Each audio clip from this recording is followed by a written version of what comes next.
রাজবাড়ীর গোয়ালন্দে এক বিভৎস ঘটনা ঘটেছে। হ্যাঁ, আমি এটাকে বিভৎস ঘটনা বলছি, ঝুঁকি নিয়েও বলছি। যারা এই ঘটনা ঘটিয়েছেন তাদের বিরুদ্ধে কথা বলা মারাত্মক ঝুঁকিপূর্ণ। তারপরও বলছি, একজন ব্যক্তির লাশ কবর থেকে উত্তোলন করে সেটা আগুনে পুড়িয়ে দেওয়া হয়েছে। এতে ক্ষান্ত হননি, এতে তাদের মনের খেদ মেটেনি। সেই লাশ যখন আগুনে পুড়ছে তখন তাকে লাঠি দিয়ে পেটানো হয়েছে। ঘটনাটা ঘটেছে ওই যে বললাম রাজবাড়ির গোয়ালন্দে। এই ঘটনাটা নিয়ে রিপোর্ট আসছিল পত্রিকাতে, দিনের পর দিন, কয়েকদিন ধরে রিপোর্ট আসছে, এবং যথারীতি এই সরকার এই ধরনের ঘটনা ঠেকানোর জন্য যথেষ্ট চেষ্টা করেছে বলে আমি মনে করি না। এই ঘটনা ঘটলো এবং এই ঘটনাগুলো ঘটার মাধ্যমে কেউ পরিকল্পিতভাবে বাংলাদেশকে জঙ্গি রাষ্ট্রে পরিণত হচ্ছে এই তকমা দেওয়ার কাজে সাহায্য করছেন কেউ, এটার অংশ। আর একটা অংশ আসলে না বুঝে এর পেছনে লেগে গেছেন, এবং দুটো রাজনৈতিক দলের নেতাও এই যে ঘটনাটা ঘটেছে তার সাথে জড়িত। দুটো সবচেয়ে সিগনিফিক্যান্ট দলের নেতা বিএনপি এবং জামায়াতে ইসলামী। জামায়াতে ইসলামীর এর সাথে জড়িত থাকার খানিকটা কারণ আমি খুঁজে পাই, কিন্তু বিএনপি নেতার বা বিএনপির লোকজনের এর মধ্যে ইনভলভ থাকার স্টুপিডিটি দেখে আমি অবাক হই যে এই দলটা আসলে কিভাবে জাতীয় পর্যায়ে রাজনীতি করবে। কেন এটা স্টুপিডিটি, আর কেন জামাতও চাওয়া তাদের জন্য খুব অসম্ভব না, সেই জায়গায় আসবো। ঘটনাটা একটু বলি, আপনারা হয়তো অনেকে পড়েছেন। এ ভদ্রলোকের নাম হচ্ছে নুরাল পাগলা। তাকে পাগলা এভাবে বলেই চেনে মানুষ। উনি বেশ আগে একবার নিজেকে ইমাম মাহাদি দাবি করেছেন, এই ধরনের অভিযোগ তার বিরুদ্ধে আছে। পরবর্তীতে তার এলাকায় এটা নিয়ে যখন তীব্র সমালোচনা হয়, তিনি মুচলেকা দিয়ে এলাকা ত্যাগ করেন। তারপর একটা পর্যায়ে তিনি আবার এলাকায় ফিরে আসেন। ফিরে আসার পর ইনফ্যাক্ট কয়েকদিন আগে তিনি মারা যান। এরপর আসলে ঘটনার প্রেক্ষাপট তৈরি হয়। সেটা হচ্ছে তার কবরটা ভূমি থেকে বেশ কয়েক ফুট উপরে একটা বেদির মতো জায়গায় কবর দেওয়া হয়, এবং ঘটনা যেটা সম্ভবত আরও বেশি অনেকের কাছে আপত্তিকর মনে হয়েছে, সে কবরটায় কাবা শরীফের মতো করে রং করা হয়েছিল। যদিও ইন্টারেস্টিংলি তাদের দাবির, জনগণের দাবির মুখে এবং প্রশাসনের হস্তক্ষেপে ওই রং পাল্টে ফেলা হয়েছে। মূল অভিযোগের যে জায়গাটা সেটা পাল্টে ফেলা হয়েছে, এবং শেষ পর্যন্ত অভিযোগ ছিল এই কবরটা উঁচু করে কেন দেয়া হয়েছে, এটা ইসলামিক নয়, এবং সেই কারণে এটাকে ভেঙে আবার নতুন করে কবর দিতে হবে।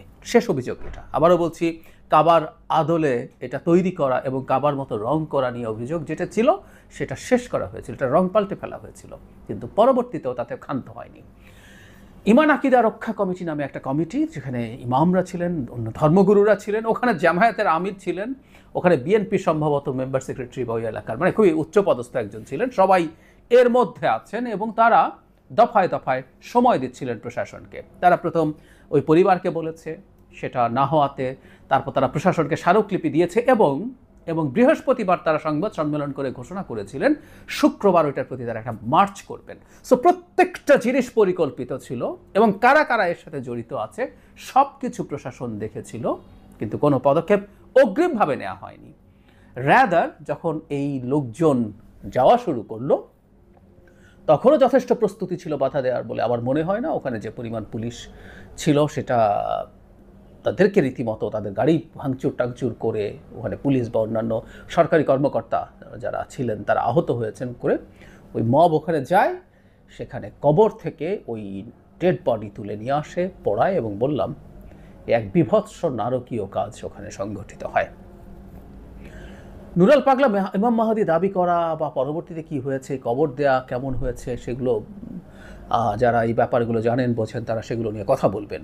কিন্তু আমার মূল জায়গাটা যেটা, সেটা হচ্ছে যখন এই দাবি তারা বলতেই পারেন, এই যে ইমান আকিদা রক্ষা যে কমিটি আছে তারা বলতেই পারেন তারা পরিবারকে বলেছেন, পরে প্রশাসনকে তারা আলটিমেটামও দিয়েছেন, কিন্তু সেটা শোনার না পরে তারা গিয়ে এসে করেছেন। আমাদের আসলে গুরুত্বপূর্ণ প্রশ্ন হচ্ছে, সেটা প্রশাসন যদি সেভাবে ব্যবস্থা নাও নিয়ে থাকে, তারপর এখানে যখন এইভাবে লোকজন গিয়ে মানে এক মারাত্মক তাণ্ডব তৈরি করছে, তখন এই কাজটা হতে দেওয়া যাবে কিনা, বা যারা এটা করতে গেছেন তারাও এই কাজটা করতে পারেন কিনা, এই প্রশ্নটা জারি রাখা খুবই জরুরি, খুবই জরুরি। এটা করা যাবে না, নো ওয়ে। তাদের যদি এটা ধর্মীয় অনুভূতিতে আঘাত দেয়, হতে পারে নিশ্চয়ই, এটা ভুলও হতে পারে, কিন্তু এটাই বলছি যে এর জন্য এইভাবে এই বিভৎসতা তারা ঘটাতে পারেন না। এবং একটা রাষ্ট্রকে, একটা সরকারকে আসলে তার সক্ষমতা দেখাতে হবে এই রকমভাবে বেআইনি কাজ কেউ করতে পারবে না। অবশ্য এটা তো সামান্যই, এই সরকারের সক্ষমতা দেখানোর অভাব আমরা প্রথম থেকে দেখছি। আমি প্রায় বলি কথাটা, আসলে সরকার এই বিরাট ডানপন্থী একটা গ্রুপকে হাতে রাখতে চেয়েছে, বা সরকারের একটা অংশ তারা চেয়েছিল প্রয়োজনে তাদেরকে যাতে মাঠে নামানো যায়। তাই তারা যা যা করেছে, 100-র উপরে মাজার ভাঙা হয়েছে। এই মাজার ভাঙা নিয়ে অসংখ্যবার কথা বলে বলে আমাকেও ইসলাম বিদ্বেষী ট্যাগ দেওয়া হয়েছে বহুবার, বাট আই ডিডন্ট কেয়ার। আবারও বলছি, রিস্কি। বাংলাদেশে ট্যাগ দেওয়া মানে হচ্ছে কাউকে হত্যাযোগ্য করে তোলা। ইসলাম বিদ্বেষী, সুতরাং হত্যা করে ফেলা যায়। আমি জানি আমার বিরুদ্ধে এই ধরনের একটা ফ্রেমিংয়ের চেষ্টা হচ্ছে, কারণ অনেকেরই খোয়াবের বিরুদ্ধে আমি কথা বলছি। এই রাষ্ট্রটা যাতে স্টেবল থাকে, এই রাষ্ট্র যাতে গণতান্ত্রিক পথে এগিয়ে যায়, সেই লড়াইটা করতে চাই। যেটা পছন্দ হচ্ছে না, সুতরাং আমি যা বলছি সেটার বিরুদ্ধে যুক্তি না, ট্যাগ করে দাও। 100-র বেশি মাজার ভাঙা হয়েছে, মেয়েদের ফুটবল খেলা বন্ধ করা হয়েছে, বহু জায়গায় গান বন্ধ হয়েছে, অভিনয় বন্ধ হয়েছে, নাটক বন্ধ হয়েছে, বহু জায়গায় এই ঘটনাগুলো হয়েছে। নারীরা শরীর উদ্বোধন করতে গিয়ে বাধা পেয়েছেন, নারী স্মোক করেছেন পাবলিকলি, তাকে পেটানো হয়েছে। সো এইভাবে ইসলামের নামে এই ধরনের একটা জঙ্গলের শাসন বাংলাদেশে কায়েম করার চেষ্টা হচ্ছে। এবং আমি প্রায় রেফার করি, আমরা এই কথাগুলো নিয়ে 5 আগস্টের পরবর্তী সময় ক্রমাগত বলে গেছি এবং বলেছি যে এক সময় কিন্তু এটা ইন্টারন্যাশনাল ট্র্যাকশন তৈরি হবে, and it happened. New York Times রীতিমতো হেডলাইন করেছে যে বাংলাদেশের হাসিনা পরবর্তী সময়ে এই রাইট এক্সট্রিমিস্টরা, ইসলামিক এক্সট্রিমিস্টরা, এগুলো ইসলাম না, রাইট, প্রচুর যারা ইসলাম নিয়ে কাজ করেন তাদের এই আলোচনা দেখি জানি, কিন্তু এটার নামে এই ঘটনাটাই এক্সট্রিমিস্ট একটা ওপেনিং দেখছে, এবং সেটাই আমরা দেখতে পেলাম। আর বাংলাদেশে এটাকে আরও এখন উস্কাবে। ওই যে শুরুতে যেটা বলছিলাম যে জামায়াতের খানিকটা স্বার্থ আমি আসলে এখানে দেখি, পলিটিক্যাল স্বার্থ। জামায়াত এই নির্বাচনটা পছন্দ করছে না, নানা কারণে। কেন পছন্দ করছে না এগুলো নিয়ে প্রচুর কথা বলেছে। সুতরাং এই ধরনের প্রতিটা ঘটনা একটা কেওস তৈরির চেষ্টা জামায়াত করতে পারে। জামাতের পলিটিক্যাল হিসাব নিকাশ আছে। আমি সরি, জামাতের সাথে ইসলাম শব্দটা থাকলেও জামাতে ইসলাম না, মৌলানা ভাসানীর সে বিখ্যাত কথা আমি রিলাই করি। যাই হোক, সে অন্য আলোচনা। সুতরাং সে পলিটিক্যাল স্বার্থে এটা করতে পারে। দেশের খেওস যত বাড়বে, ইলেকশন যত আনসার্টেনিটির দিকে যাবে, সেটা জামায়াতের জন্য ভালো। কিন্তু আমি অবাক হই, বিএনপির লোকজন এতটাই স্টুপিড যে এই খেওসের মধ্যে গিয়ে সে হাজির থাকছে এবং এই খেওসটার অংশ হচ্ছে, রীতিমতো বক্তৃতা দিচ্ছে মিডিয়ার সামনে, নিজেদেরকে প্রচুর ইমান আকিদার রক্ষাকারী হিসাবে প্রেজেন্ট করছে। আমি খুব অবাক হয়েছি, কারণ এই ধরনের আনস্টেবল করার মতো সিচুয়েশন বিএনপির জন্য ক্ষতিকর। কারণ বিএনপি চাওয়া উচিত, চাওয়ার কথা ফেব্রুয়ারিতে যাতে নির্বাচনটা হয়, কারণ সেই নির্বাচন হলে তারা নির্বাচিত হয়ে সামনে আসবেন। আমি জানি না বিএনপির ওই নেতা এটা মনে করেছেন কিনা, এটা একটা পপুলার ডিমান্ড, সুতরাং এর সাথে থাকতেই হবে, না হলে তার রাজনীতি ক্ষতিগ্রস্ত হবে। আমি সরি, একটা কথা মনে রাখতে হবে, রাজনীতিবিদদের জনগণের পালস বোঝা দরকার আছে, জনগণের মতামত বোঝা দরকার আছে, সেই অনুযায়ী কাজ করা দরকার আছে। আমি অস্বীকার করি না, তাদের ভোটে দাঁড়াতে হয়, ভোট চাইতে হয়, কিন্তু ন্যায়ের পক্ষে থাকারও ন্যূনতম ন্যায়ের পক্ষে থাকারও দায় আছে। এবং শুধু সেটা না, দীর্ঘমেয়াদী দলের স্বার্থ কোনটায় আছে সেটা তাদের বোঝাও দরকার আছে। তাদের উল্টো রোল প্লে করা দরকার ছিল এখানে, এই ধরনের কেওস যাতে হতে না পারে। এটা দেশের মধ্যে যেমন আনস্টেবল অবস্থা তৈরি করছে, এবং প্রায়ই বলছি বাংলাদেশকে এই ধরনের একটা ব্র্যান্ডিং তৈরি করার জন্য আমরা অস্ত্র তুলে দিচ্ছি। আমি সত্যিকার অর্থেই বিশ্বাস করি এই ধরনের ঘটনার মধ্যে ভারতের গোয়েন্দারা কাজ করে, কিছু লোকজনকে উস্কে দেয়, কিছু লোক ভারতের হয়ে কাজটা করে। যে কোনো ঘটনার শেষ রেজাল্ট আসলে অ্যানালাইসিস করা জরুরি। এই ঘটনায় বেনিফিটেড হয় ভারতের মতো দেশ, আই রিপিট, ভারতের মতো দেশ। আমাদের নিশ্চয়ই মনে আছে 5 আগস্ট পরবর্তী সময় থেকে ডক্টর ইউনূসের বিরুদ্ধে প্রধান অভিযোগ ছিল যে এটা বাংলাদেশে উগ্রপন্থীদের একটা আপরাইজিং, এবং ডক্টর ইউনূসকে ক্ষমতায় বসিয়েছে এই রাইট উগ্রপন্থীরা।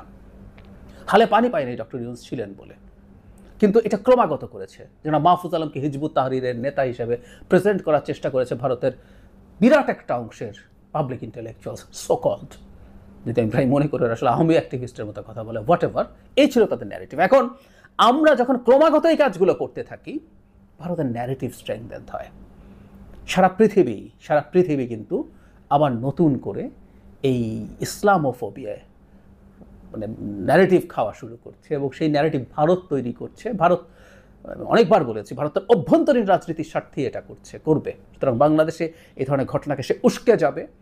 26 সালে পশ্চিমবঙ্গে নির্বাচন আছে, সেই নির্বাচনে সে দেখাতে চায় যে তোমার বর্ডারের পাশে ইসলামিক এক্সট্রিমিজম মাথা চাড়া দিচ্ছে, ওখানকার হিন্দুরা ঝুঁকিতে থাকবে, এসব করে তার ডোমেস্টিক ব্যাপার তো আছেই। প্লাস এই দেশ স্টেবল হোক, এই দেশ স্বাধীনভাবে দাঁড়াক, এটা ভারত চাইবে না। হাসিনার মতো সেবা দাসী তার চলে গেছে, কিন্তু সে চায় ভবিষ্যতে সরকারগুলোকেও এমন চাপে সে রাখবে যাতে তার সাথে সে আধা দাস হলেও হয়।